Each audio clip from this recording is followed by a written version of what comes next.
UV SPF lotion based form में है, आसानी से एब्जॉर्ब हो जाता है, ऑयली स्किन के लिए भी अच्छा है टिल मार्च। उसके बाद नहीं, उसके बाद आपने जेल बेस पे ही जाना पड़ेगा।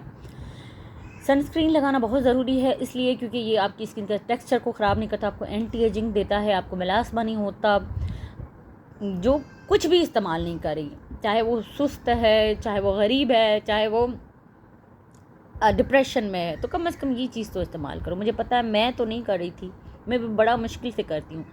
इतनी सारी सीरम्स, ये वो क्रीम्स जो होती हैं वो रुल रही होती हैं, गुम हो जाती हैं, पड़ी रह जाती हैं। लेकिन अगर आप कम से कम एक चीज़ की हैबिट बना लो कि मुंह धोने के बाद मैंने सनस्क्रीन लगाना है, तो ये भी बड़ा ही आप अपने लिए बड़ा अच्छा करे हो। तो भाई ये आप ले लें, ये सस्ती है और अफोर्डेबल भी है।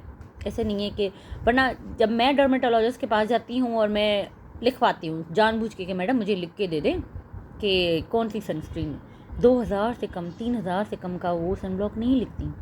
और सनब्लॉक जो होता है वो डेली यूज़ में होता है, वो आपके मुश्किल से 15 दिन काटता है। तो ये बड़ी रिसर्च के बाद मैंने ये चीज़ें की हैं, और आज पता नहीं कितने सालों बाद मतलब मुझे ये चीज़ें पता चली हैं। मेरी यूनिवर्सिटी लाइफ में भी मैंने कभी किसी लड़की को एक दूसरे को ये बताते हुए नहीं सुना था कि भाई सनस्क्रीन लगाएं। सारी फाउंडेशन लगाती थी, मेकअप लगाती थी, लेकिन कोई भी सनस्क्रीन नहीं लगाती थी, ना ही एक दूसरे को हम बोलते थे।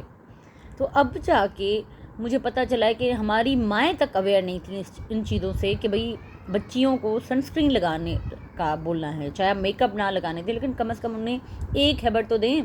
जिस तरह से आप कहती कि मुंह धोएं, वज़ू करें, आप उनको ये चीज़ तो दें कि भाई आप सनस्क्रीन इस्तेमाल करें।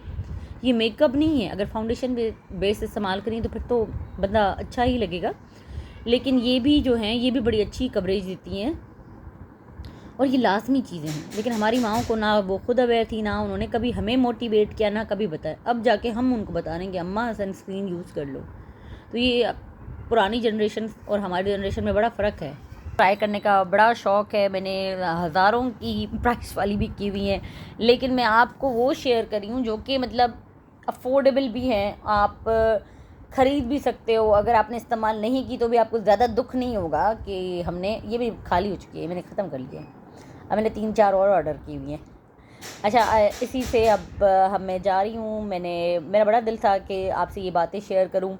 आज मैं अपनी अम्मी को देखती हूँ तो मेरा बड़ा दुख होता है, इतनी प्यारी सी उनकी शक्ल, और एजिंग की वजह से ख़राब हो रही है। उनकी एज इतनी नहीं है, लेकिन उनकी प्री मैच्योर एजिंग हो गई है, क्योंकि वो अपनी स्किन की जो है ना हिफाजत नहीं करती। हाँ, कभी कभी जब किसी की शादी हो तो उनको जोश आ जाता है और वो क्या करती हैं, वेट में आर्ची मिला के और पता नहीं कौन सी 2-3 क्रीमें मिला के एकदम से गोरी हो जाती हैं, लेकिन उसके बाद फिर एकदम से कोलैप्स, कुछ भी नहीं इस्तेमाल करती।